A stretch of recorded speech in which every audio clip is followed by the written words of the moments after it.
आता आमचं छोटंसं एवढं बी काम करा ना, ऐका पण. हे काय करायचं व्हिडिओ करा. चालू आहे. अरे नाही त्याला ऐकलं असं मी काढतो व्हिडिओ आणकडे कोणाकडे कुठं? ते ही एडीएम्स नावाची कंपनी आहे बरं का. तर या कंपनीच्या 22 प्रोडक्ट आहे असे, जी आता ती तुम्हाला समोर दिसू लागली. या टाईपमध्ये 2 आहे, एक स्पोर्ट बाईक आणि एक ही. त्याच्यानंतर या गाडीविषयी जर सांगायचं तर इथं हिला एक बॉक्सर नाव दिलेलं आहे. म्हणजे त्याचा लोगो आहे बॉक्सर.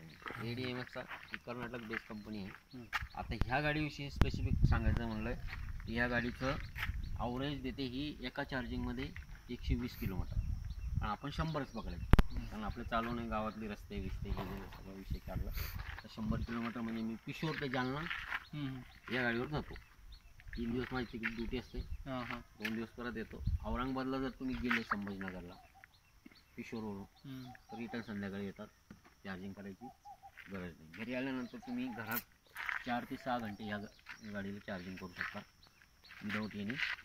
कारण याचं जे चार्जर असतं स्पेसिफिकेशन ते ऑटोमॅटिक बंद करतो चार्जिंगला. जेव्हा रात्री आपण झोपलेलो असतो तेव्हा ऑटोमॅटिक ते बंद होतं. जिथं तुम्ही स्पोर्टचं विषय काढला होता की गाड्या पेट घेतात हे याला लिथियम आयन बॅटरी दिलेली आहे, जी पाण्यात पण चालते. जशी विहिरीतली पाण्यातली मोटर, जशी तुमची वरची मोटर आहे तिला पाण्यात थेंब लागला तर जळून कार्यक्रम जळतो, तसं ही पाण्यात बी आणि बाहेर बी. ते गाडीला बेल्ट नाही आहे, मोटर आहे डायरेक्ट. डायरेक्ट मोटर आहे, जी मोटर तुमची डायरेक्ट जागेवर फिरते. ठीक आहे. त्याचं केबल सप्लाय ह्या कंट्रोल पॅनलमधून तुम्ही जसं स्विच ऑन केलं गाडी ऑन होते, आणि जसं एक्सेलेटर तुम्ही दिलं तशी गाडी चालते. गाडीची स्पीड लॉक केलेली आहे 60 वर, आणि ही नॉन आर टी ओ गाडी आहे. याच्यानंतरची जी रिव्हायजन आहे ती आर टी ओ येणार तुम्हाला. आर टी ओमध्ये तुमचं पुढच्या गाडीचं मॅक व्हील राहील. त्याच्यानंतर हे डिजिटल मीटर हे राहील, जे पर्सेंटेज जे दाखवतं ते. आता जे इथं 1/1 असं दाखवते 10%, 20%, पण ते जे मोबाईल सारखं राहील येणार पुढचं जे राहील 35-36% किती राहिलं किती बॅलन्स. हा एक प्लस पॉईंट आहे. दुसरी गोष्ट ही या गाडीचं एक खास स्पेसिफिकेशन आहे. खेड्यागावात तुम्ही या जागेवर ही गाडी चालवू शकता. जी आपण स्कूटी वगैरे ज्या बाकीच्या गाड्या इलेक्ट्रिकमधल्या त्याचा आणि याचा हा कम्पॅरेटिव्ह एवढा फरक आहे. आता याच्यामध्ये तुम्हाला जर म्हटलं तर या साईडला एक DPची सिस्टम दिलेली आहे. जसं साहेबांनी म्हटलं की घरामध्ये शॉर्ट सर्किट झालं काही प्रॉब्लेम आला तर तो प्रश्न एकदम व्हॅलिड आहे तुमचा. या बाजूला DP दिलेली, ती DP पडून जाते खाली. जसं घरामध्ये आपलं स्विच दिलेलं असतं, शेगडीला काही वायर लागला किंवा पाणी कोणाचा हात लागला तर घरातली ट्रिप होऊन जाते राईट. तसं याला ट्रिपिंग सिस्टम दिली. आणि याचं जे चार्जर आहे पर्टिक्युलरली ते चार्जर या टाईपचं आहे, म्हणजे याला आपण सेन्सर म्हणू. ते बोर्ड हे तुम्ही सोबत ठेवलं तर सगळ्यात बेटर राहतं. या टाईपचं चार्जर. ती चार्जरची ही जी मोटर आहे पाठीमागची, ही मोटर जेव्हा चार्जर चालू होतं तेव्हा तुम्हाला इथं पर्सेंटेज दाखवतो, आणि ऑटोमॅटिक 100% झालं की चार्जर ऑफ होऊन जातं. म्हणजे रात्री तुम्ही 12-1ला झोपलेले असेल तरी तुम्हाला त्याची गरज नाही.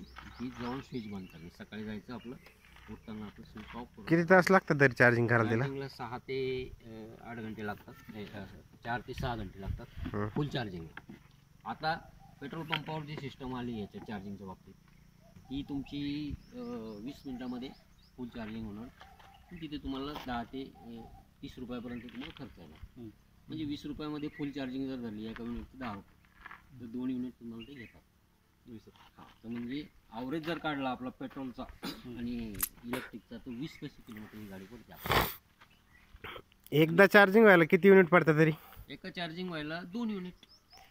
24 रुपये खर्च समजा. खर्च 24 धरा, 25 धरा तुम्ही. मी 30 धरला, कारण आता 4 व्हीलरला 31 रुपयाचं युनिट आहे. 4 व्हीलरला 30 रुपये 91 पैसे युनिट आहे, म्हणजे 31 रुपये धरा.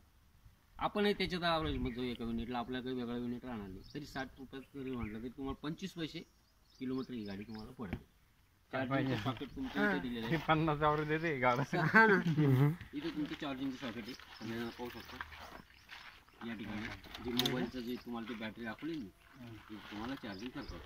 आता राहतो चार्जिंगचा विषय याच्यात कंजेस्टेड, की आपल्या घरामध्ये घरातून लाईट काय असलं सांगा आता फोनवर. टाकलेला. आता याच्यानंतर तुमचा पुढचा प्रश्न आहे गाडीची ट्राय.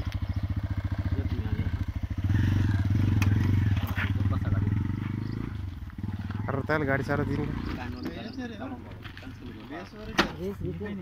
स्कूटी आणि ऑन झाली. ठीक आहे. हा तुमचा पुढचा ब्रेक आहे आणि पायातला मागचा ब्रेक. हे दोनच कामं करायचे. बटन कुठले दाबायचं नाही, कारण हा रिव्हर्स गेअर आहे. रिव्हर्स गेअर पण आहे आणि त्याची गरज पडत नाही. आता तुम्ही रिवाज बी चालती गाडी. हा रिव्हर्स बी चालते. चालवून दाखवू नंतर. या राऊंड मध्ये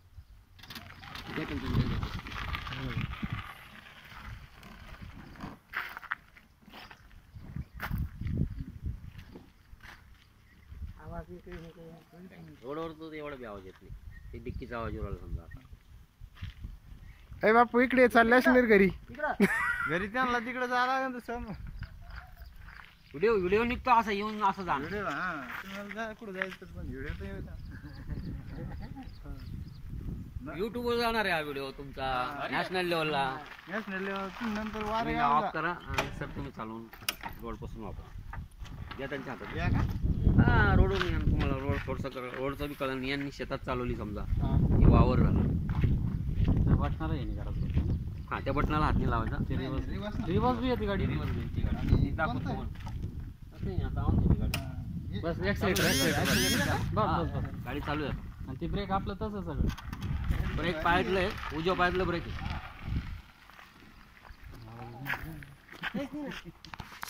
आवाज नाही, धूर नाही.